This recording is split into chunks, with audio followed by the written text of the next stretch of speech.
बिहार विधानसभा चुनाव को लेकर सभी राजनीतिक पार्टियों ने अपनी पूरी ताकत लगा दी है। पहले चरण के बाद अब दूसरे चरण का मतदान होना है।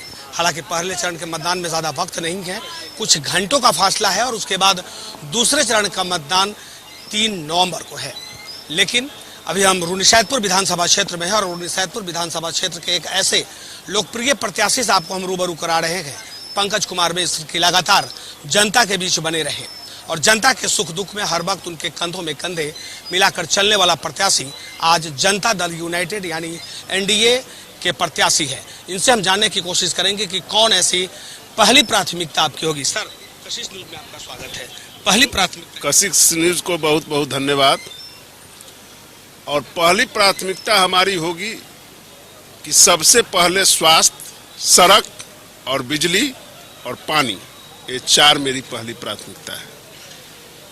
दूसरा बात है कि 15 साल तक जो माननीय मुख्यमंत्री श्री नीतीश कुमार जी ने जो कार्य किया है, साइकिल योजना हो, बच्ची के पढ़ाई लिखाई का योजना हो, चाहे जो भी योजना हो, वह बड़ा मुद्दा है। और एनडीए सरकार ने, मोदी सरकार ने जो आज माननीय प्रधानमंत्री श्री नरेंद्र मोदी जी और माननीय मुख्यमंत्री श्री नीतीश कुमार जी ने जो कार्य किया है, उसके लिए जनता खुद अपने आप उत्साहित है। सर, हम पिछले 5 साल की बात करें, जो इससे पहले जो विधायक थे, जो जिस मुद्दा की बात आप कर रहे हैं, जो मनुष्य के जीवन से जुड़ा हुआ चीज है, और इसका मतलब है कि यहाँ शिक्षा भी खत्म है, स्वास्थ्य भी खत्म है और एक बाढ़ प्रभावित इलाका है। इसको लेकर देखिए, बाढ़ प्रभावित इलाका है। बाढ़ प्रभावित इलाका में मेरा पहली प्राथमिकता होगी कि जब मैं यहाँ का एमएलए बनूंगा तो सबसे पहले हम माननीय मुख्यमंत्री से बात करेंगे, माननीय जो इरिगेशन मिनिस्टर है उनसे बात करेंगे और बात करके बाढ़ से निजात दिलाने का मेरा भरपूर प्रयास रहेगा। किसानों के लिए क्या योजना? किसानों के लिए तो बहुत तरह की योजना सरकार की तरफ से अभी चल रहा है और माननीय मुख्यमंत्री जी के द्वारा बहुत सारी योजना है, जिससे कि किसान जो है सो बहुत उत्साहित है और किसान में कहीं से किसी तरह का मरमरिंग नहीं है। देखिए, वाकई जनप्रतिनिधि वैसा हो जो हर वक्त आपके सुख दुख में काम आए और एक ऐसा जनप्रतिनिधि जो लगातार जनता के बीच रहे और जो जन समस्या है और मूल समस्या को लेकर लगातार ये आवाज उठाते रहेंगे।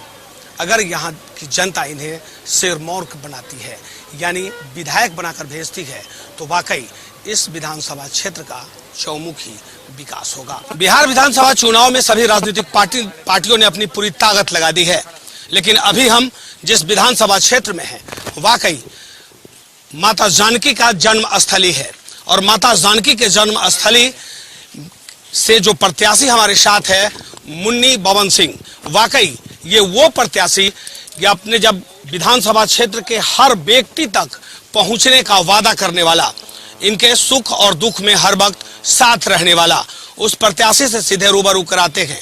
ऐसे भी कहा गया है कि जहां माता जानकी का जन्म स्थली हो, वहां अगर कोई प्रत्याशी महिला हो तो पहली प्राथमिकता उस महिला की होती है। लेकिन रीगा विधानसभा क्षेत्र अब परिवर्तन चाहता है और ऐसा परिवर्तन जो प्रत्याशी आपके लिए हो और हर वक्त आपके लिए तैयार रहे। सबसे पहली प्राथमिकता क्या होगी? पहली प्राथमिकता यही है कि यहाँ जहाँ भी जा रहे हैं वहाँ रोड बहुत ही खराब है। रोड, जितने भी सारे रोड खराब पड़े हुए हैं उसको ठीक करवाना पड़ेगा, जहाँ गाड़ी जा सके वहाँ तक, और पैदल भी आदमी जाए तो वहाँ तक पहुँच सके गांव में। देखिए, सही आपने कहा कि वाकई सड़क की जो हालात है वो काफी जर्जर है। हम भी सीतामढ़ी से जब रीगा की तरफ प्रवेश किए, रीगा विधानसभा क्षेत्र में, तो लगातार सड़क की हालत ऐसा बदतर है कि आप अगर गंतव्य स्थान तक जाना चाहें तो सही से नहीं पहुंच पाएंगे। लेकिन स्वास्थ्य भी एक बड़ी समस्या यहाँ का हो रहा है, क्योंकि हमने देखा है कि शिक्षा की बात करें तो स्कूल का जो हालात है वो भी ठीक नहीं है। इस पर भी विशेष फोकस। हाँ, स्वास्थ्य इसकी दूसरी समस्या है। जहाँ यहाँ बहुत सारी महिलाएं हैं, जितनी भी महिलाएं हैं तो उनको उचित जो व्यवस्था होनी चाहिए, समय पर उनको चिकित्सा मिलनी चाहिए, वो नहीं मिल पाती है। उसके लिए उनको जिला में जाना पड़ता है और आधा रास्ता पे ही जाती है तो उनकी तबीयत बिगड़ जाती है। इतने में कितनी सारी महिलाएं हैं जो कुछ जिंदा रहती हैं, कोई उसी समय वो अपने से चलने लायक नहीं रहती। किसान को लेकर क्या विजन होगा, क्योंकि ये इलाका है जो कृषि प्रधान इलाका माना जाता है। रीगा चीनी मिल आपका है वो मृत स्थिति में हो गया है, बाकी और क्या योजना होगी अगर आप यहाँ की जनता को जिताती है? रीगा चीनी मिल है वो अभी उसकी स्थिति दयनीय है, उसको सबसे पहले ठीक करवाना पड़ेगा। 50,000 जितने भी यहाँ पे जो कार्यकर्ता हैं जो उसमें काम करते हैं उनकी जीविका चीनी मिल से चलती है, तो उसको ठीक करवाना पड़ेगा जिससे जितने भी मजदूर भाई हैं उनका घर का जो व्यवस्था है वो सही हो जाए। सही आपने कहा कि वाकई जनप्रतिनिधि वैसा हो जो सब लोगों के लिए सोचे। और रीगा मिल, वाकई अगर रीगा मिल सुचारू रूप से चलेगा तो रीगा ही नहीं आसपास के जिला का भी विकास होगा। और ये ऐसा जिला जहां सटा हुआ नेपाल है, और उसके बाद मुजफ्फरपुर की बात करें, शिवहर की बात करें, सीतामढ़ी तो है ही, और साथ साथ तमाम दरभंगा, मोतिहारी और आसपास का जिला का भी विकास हो सकता है जब चीनी मिल चलेगा। ऐसे भी कहा गया है कि इंडस्ट्रीज अगर बैठेगी तो आपका विकास होगा, आपके बच्चे का विकास होगा, परिवार का विकास होगा। और ऐसा जनप्रतिनिधि आपके क्षेत्र में है जो वाकई अगर एक बार मौका मिला तो चौमुखी विकास आपके रीगा विधानसभा क्षेत्र का हो जाएगा। अभी हम मौजूद हैं भागलपुर में, और भागलपुर में हमारे साथ हैं भागलपुर के विधायक और कांग्रेस उम्मीदवार अजीत शर्मा जी। अजीत जी, पहले चरण का चुनाव संपन्न हो गया और दूसरे चरण में भी आप उम्मीदवार के तौर पे भी हैं, तो पहले चरण के चुनाव को आप किस तरीके से देख रहे हैं?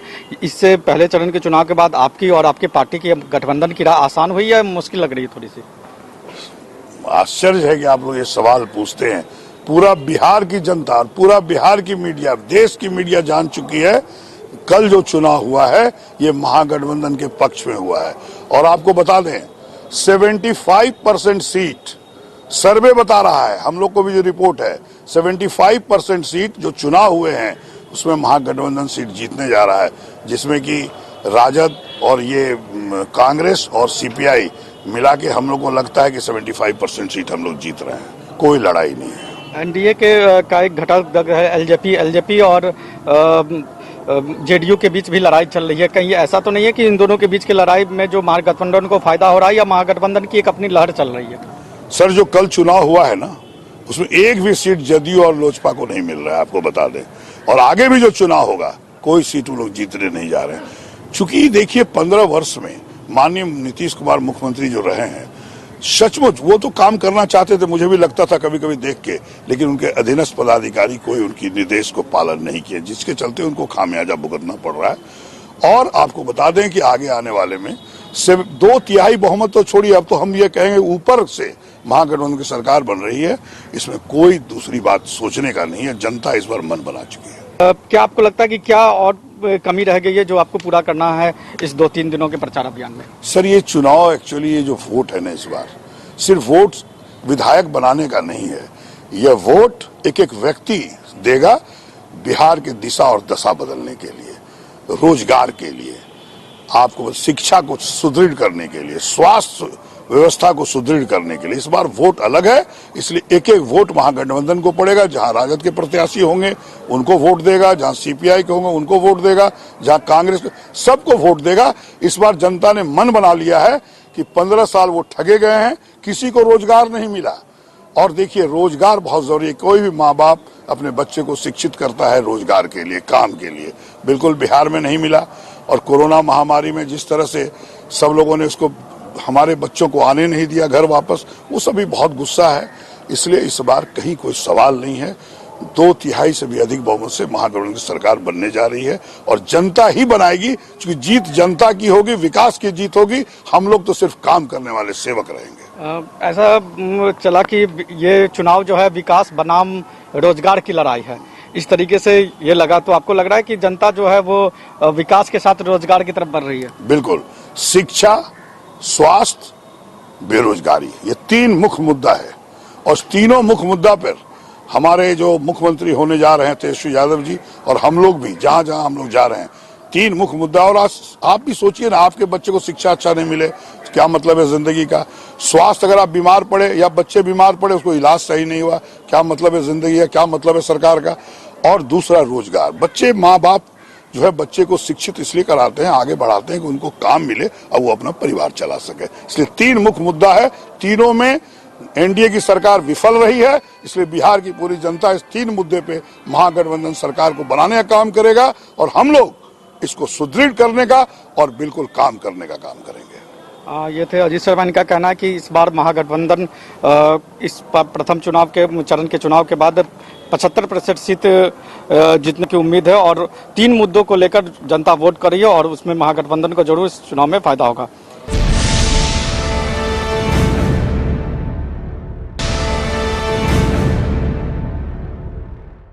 नितिन नवीन जी से हम बात कर रहे थे। नितिन नवीन जी, पटना का ये बहुत पुराना इलाका है, बहुत पुराना मोहल्ला इसे जाना जाता है, मीठापुर का।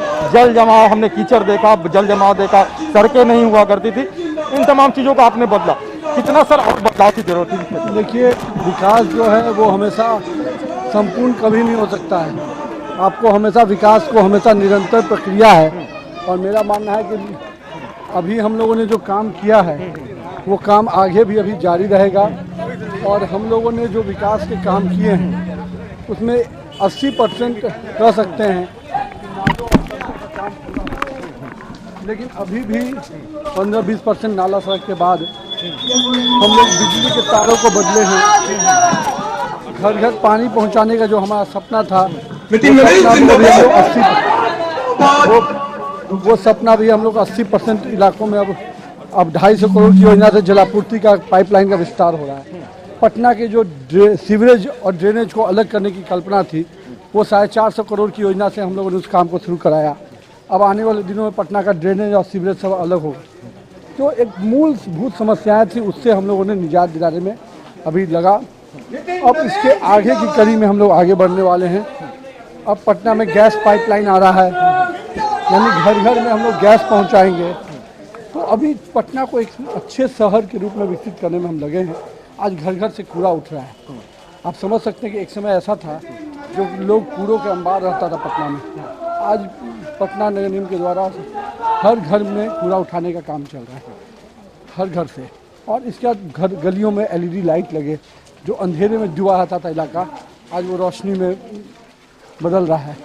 तो ये कई परिवर्तन हम लोगों ने किए हैं, लेकिन अभी भी शिक्षा और स्वास्थ्य के क्षेत्र में बेहतरी के लिए हम लोग काम करेंगे। जो हम लोगों ने इंफ्रास्ट्रक्चर चेंजेज किए हैं उसको कहीं ना कहीं क्वालिटी चेंजेज करने में हम लोग लगेंगे। यानी इंफ्रास्ट्रक्चर तो बन गए, अब उसे क्वालिटी के रूप में देना। नितिन जी, आपका ये कहना, मगर विपक्ष लगातार ये बातें करती है कि विकास हुआ नहीं, जो समस्याएं हैं। मगर ये बातें हैं कि पटना में जिस तरह से जल जमाव और ये समस्या होती थी उसे दूर करने में काफ़ी हद तक कारगर आप लोगों ने कामयाबी पाई है। एक सवाल ये करेंगे, विपक्ष जो आरोप लगाते रह रहा है, 15 साल से आप विधायक रहे हैं, क्षेत्र का विकास सही नहीं हुआ, ये बात है, उस पर से किस तरह से डिपेंड करें? देखिए, मैं ये हमेशा कहता हूँ कि विकास के काम हम कहाँ से चले थे कहाँ पहुँचे हैं। उनको 60 साल मौका मिला, उन्होंने बिहार को कहाँ ले गए। किन्हीं को 15 साल मौका मिला, वो बिहार कहाँ ले गए। हमें 15 साल का मौका मिला, हम बिहार को कहाँ से कहाँ ले आए। परिवर्तन तो साफ दिखता है। अब वो लालटेन के रोशनी से देखना चाहेंगे तो लालटेन अब दोबारा बिहार में नहीं जलने वाला है। अब LED लाइट से देखिएगा तो आपको रोशनी और प्रकाश दोनों दिखेगा। शत्रुघ्न सिन्हा के बेटे बिहारी बाबू, शत्रुघ्न खुद कहलाते, एक बड़ा नाम शत्रुघ्न सिन्हा का, वो लोकसभा चुनाव में उनको हार मिली थी रविशंकर प्रसाद जी से। आपके सामने उनके बेटे लव सिन्हा जो है चुनाव में खड़े हुए हैं, मानते हैं चुनौती है सर? देखिए, मेरी चुनौती जनता का आशीर्वाद में बढ़ोतरी की है। वो लोग मेरे भाई बंधु हैं और मेरे मित्र हैं, बिहार के पुत्र हैं, बिहार की बेटी हैं। निश्चित रूप से मेरी शुभकामना है, पर आइए बिहार के विकास में हम लोग मिलकर सहयोग काम करें। चुनौती तो देने हैं उनका, लोकतंत्र में चुनाव है तो सब लोग लगेंगे, लेकिन जनता के साथ मिलकर काम कीजिएगा तभी कोई चुनौती हो पाएगी। नितिन नवीन जी, आप युवा मोर्चा के भी अध्यक्ष रह चुके हैं, बात हो रही है विपक्ष करे 10 लाख नौकरी देने की, लालटेन जलाकर जो कहा जाता है कि फिर से रोशनी दिखाने की बात हो रही है विपक्ष की तरफ से, मजबूती से समर्थन लोगों का दिखाया जा रहा है कि फिर से राजद को मिल रहा है, महागठबंधन को मिल रहा है। इन तमाम चीज़ों को लेकर क्या लगता है, कुछ संभावनाएं हैं? राजद ने पहले भी रैला और रैली किया, उन रैला और रैलियों में क्या संख्या रही और संख्या के बाद जनता ने क्या मत दिया वो हम लोग देख चुके हैं। और मेरा मानना है कि उससे कोई फर्क नहीं पड़ने वाला है। जनता पूरी तरह से आश्वस्त है कि जो लोगों ने विकास किया है वही लोग विकास के काम को आगे बढ़ा पाएंगे। जो लोग केवल बयानवीर बने हैं, उनको जब मौका मिला तो वो अपने लिए मॉल बना रहे थे। उस समय गरीब जनता के रोजगार की चिंता उन्होंने नहीं की, तो आज बड़ी बड़ी बातें कर सकते हैं। नितिन नवीन जी, शत्रुघ्न सिन्हा के बेटे मुंबई से आते हैं चुनाव में, आप लगातार पटना में हैं, पटना में रहते हैं, जनता के बीच में रहते हैं, तो क्या लगता है कुछ शत्रुघ्न सिन्हा का नाम से ही कुछ असर पड़ सकता है या जनता अब काम को देखना चाहती है? जनता काम को ही देखेगी, नाम वाले लोग को अब समय नहीं है। देश और राज्य में देश का प्रधान सेवक मोदी, नरेंद्र मोदी जी 18 घंटे काम करते हैं, तो बाकी लोग को भी उतना ही काम करना पड़ेगा। ग्लैमर से राजनीति नहीं चलनी है। एक चैलेंज होगा क्या बीजेपी के लिए, क्योंकि बीजेपी की तमाम शहरी सीटों को माना जाता है, पटना के तमाम शहरी सीटों को कोरोना वायरस के कारण लोग वोट ना देने जाए, ये सब कुछ चुनौतियां रहेंगी। लोग बड़ी संख्या में निकलेंगे, लोकतंत्र के इस महापर्व में भाग लेंगे। मुझे उम्मीद पूरी है कि जिस प्रकार से हम लोगों ने काम किया है, लोगों का विश्वास और समर्थन हमें मिलेगा और बड़ी संख्या में लोग निकलेंगे।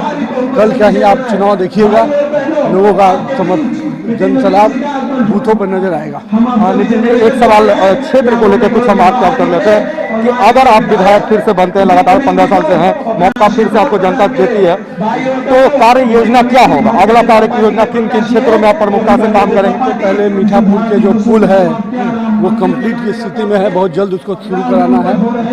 हमारे लिए मंदिरी नाला का, बाकज नाला को 5 की सड़क बनाने का संकल्प है, इस संकल्प को पूरा करेंगे। साथ ही साथ घर घर तक शुद्ध पानी पहुंचाने का जो संकल्प है, उस संकल्प को ही पूरा करेगा। मेरा मानना है कि जो काम बचे हुए उनको करना है। साथ ही बिहार में जो शिक्षा स्वास्थ्य के क्षेत्र में बेहतरी की बात करते हैं, उस सपने को भी साकार करना है। नितिन नवीन जी, देखिए मैं आपको दिखाता हूँ, जनता के बीच जा रहे हैं और देखिए लोग भी जो है अभिनंदन के लिए जो है नितिन नवीन को देखने के लिए बालकोनी में खड़े हैं।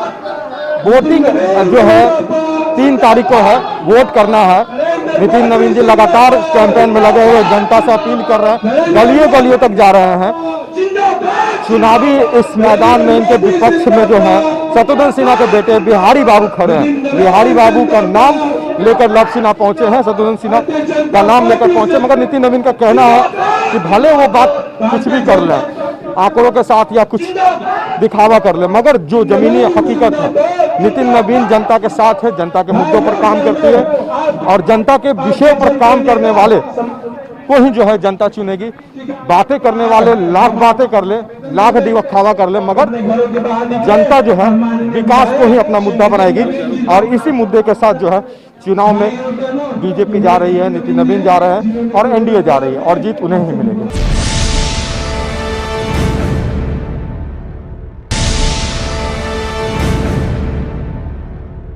आज हम इस कार्यक्रम में बात करेंगे गौतम कृष्ण की, जो मैसी विधानसभा क्षेत्र से राजद प्रत्याशी के रूप में चुनावी मैदान में है। इनके बारे में आपको बता दें कि वर्ष 2015 में वे जन अधिकार पार्टी से चुनाव लड़े थे और इस बार राजद प्रत्याशी के रूप में चुनावी मैदान में है। अगर उन्हें मैसी विधानसभा की जनता अपना आशीर्वाद देती है तो उनके लिए विधानसभा क्षेत्र के लिए जो है कि क्या प्रायोरिटी रहेगी, हम आपको रूबरू कराते हैं और उनसे जानने की कोशिश करेंगे। आपका स्वागत है गौतम कृष्ण। बिल्कुल स्वागत है आपका। चुनाव लड़ रहे हैं और हम ये जानना चाहेंगे आपसे कि अगर मैसी विधानसभा क्षेत्र की जनता अगर आपको अपना आशीर्वाद देती है तो उनके लिए क्या प्रायोरिटी रहेगी? बहुत बहुत धन्यवाद पत्रकार साहब, बहुत बेहतर आपने कहा। मैं पहले राजद प्रत्याशी होने से पहले मैं जनाधिकार से चुनाव लड़ा था और पहले मैं वीडियो भी था इसी क्षेत्र में, तो मेरा जो काम करने का अंदाज़ था, जो तरीके थे, लोगों ने इस बात को लेकर के काफ़ी अच्छा लगा। उनको लगा कि पहली बार कोई एक पदाधिकारी है जो घर के बेटा की तरह सेवा कर सकता है, क्योंकि मेरा मानना था देश 1947 में ही आज़ाद हो गया है, लेकिन अंग्रेजियत व्यवहार जो थी आज भी बनी हुई थी अफसरों के लिए। इन चीज़ों को लेकर के हमारी टकराहट हुई, फिर चुनाव में हम आए और आज मैसी विधानसभा में राजद के प्रत्याशी के रूप में है।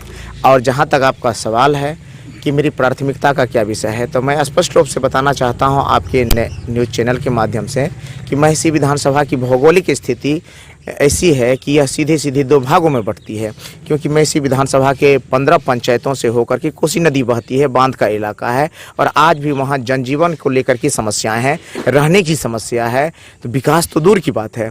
और जो बांध के बाहर हैं वहाँ रहने की सुविधा को बेहतर करना है और वो विकास को देखना है। तो यहाँ बांध के बाहर विकास की बात करना है और बांध की जो अंदर है उनके लिए जनजीवन को कैसे बेहतर किया जाए, शिक्षा, अस्पताल और सड़क, बिजली, इनको कैसे बेहतर किया जाए, इन चीज़ों को लेकर की प्राथमिकता है।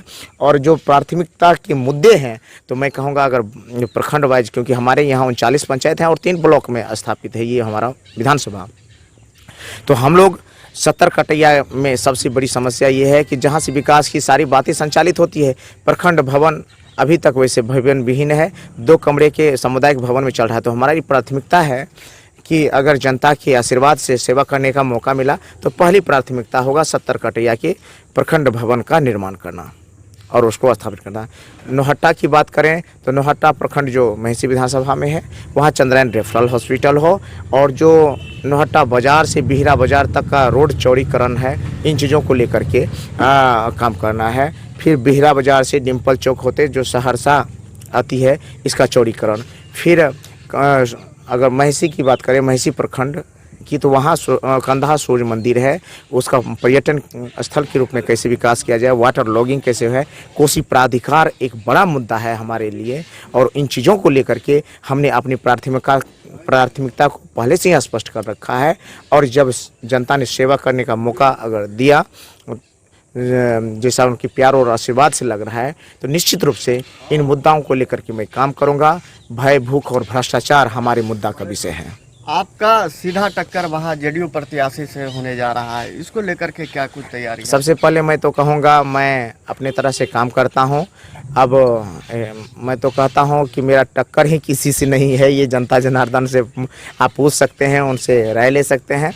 मुझे पूर्ण विश्वास है यह एक तरफा चुनाव होने जा रहा है। तो अभी गौतम कृष्ण से हम आपको रूबरू करा रहे थे और इनका कहना है कि अगर जनता हमें यहाँ सेवा करने का मौका देता है तो जो मूलभूत समस्या है उन्हें सबसे पहले दूर करने का हम जो है कि आगे बढ़ के कोशिश करेंगे।